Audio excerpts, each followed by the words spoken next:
Hello again, everyone. This is American Idioms Part 64.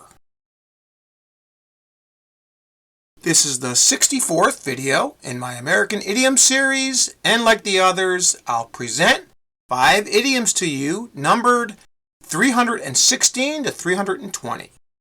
But first, I'll give you a chance to guess their meanings. Then I'll give you the answers along with an additional example for each new idiom. I also recommend that you pause the video at each question to give yourself some extra time to think of the answers. So, are you ready? Okay, here we go. Number 316. Yes, man.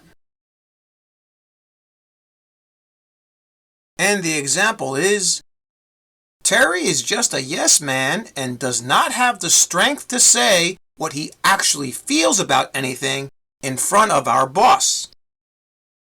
Can you guess the meaning?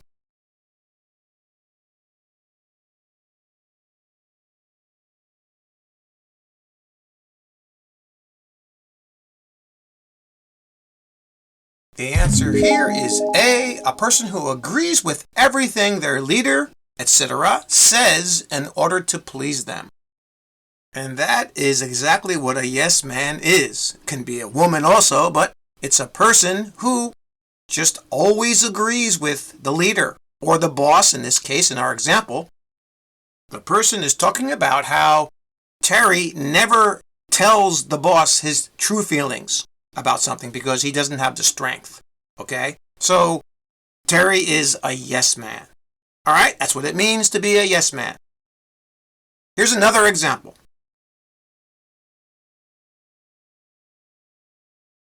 Companies should be careful not to have a lot of yes men in their organizations if they want to be successful.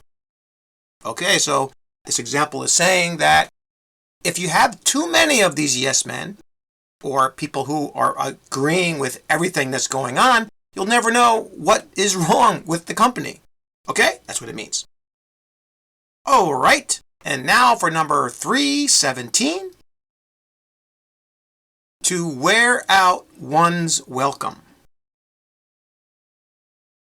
And the example is, I'm only going to stay a couple of days at my brother's home on my vacation because I don't want to wear out my welcome there. Can you guess the meaning?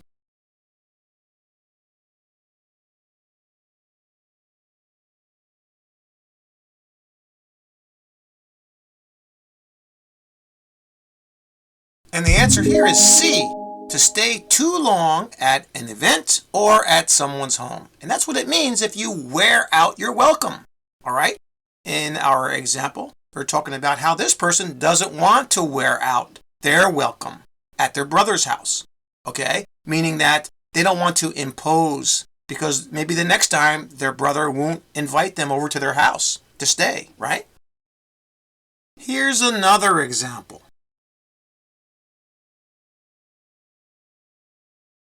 Scott visited his sister so often that now he has worn out his welcome there.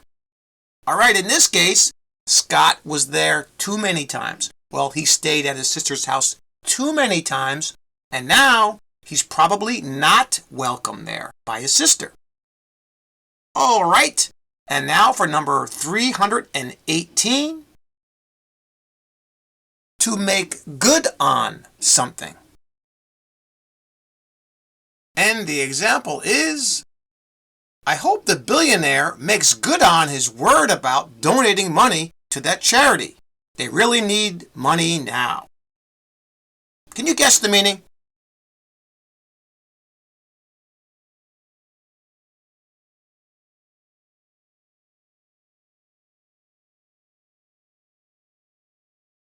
Did you guess B, to keep a promise about something? If you did, you are correct. And that's what it means to make good on something. All right? To keep your promise. In our example, the person is hoping that the billionaire keeps his promise about giving money, donating money to this charity, right? He hopes he makes good on this, his word in this case. Here's another example.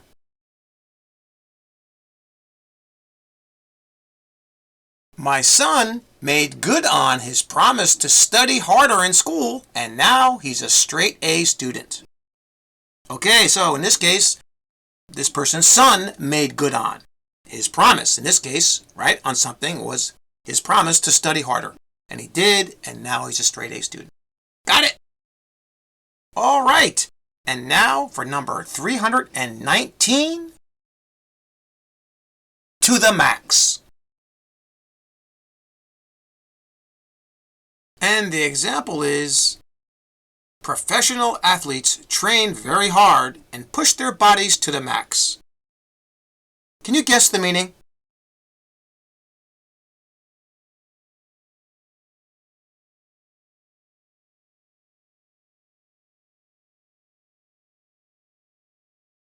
And the answer here is C, to the limit or highest degree of something. And that's what it means if something is to the max, all right? Max is short for maximum, all right? That's the highest. So they're talking about how professional athletes here train very hard, right?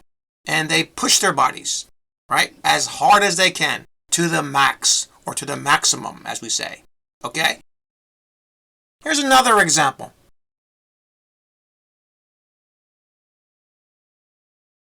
My friend Jimmy has a great job, and he is able to live life to the max. Okay, so they're saying in this example how this person's friend has a really good job, probably a very high-paying job, and he's able to live life to the max, meaning to get whatever he wants for life, to be happy. Okay, that's to the max.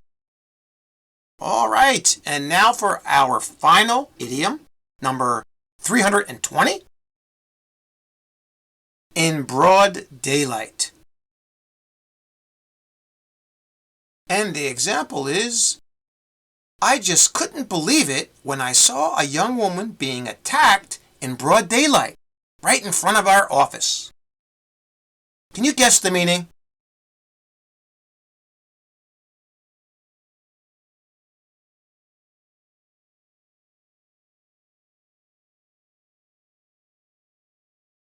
The answer here is B, in a way or place that is obvious to anyone. That's what it means. If something is done in broad daylight, it means that everyone can see it. It's not concealed in any way, all right? And the person was saying that they couldn't believe how someone could be attacked, maybe like right in the street, right in front of everyone, in broad daylight, all right? That's how it's used. Here's another example.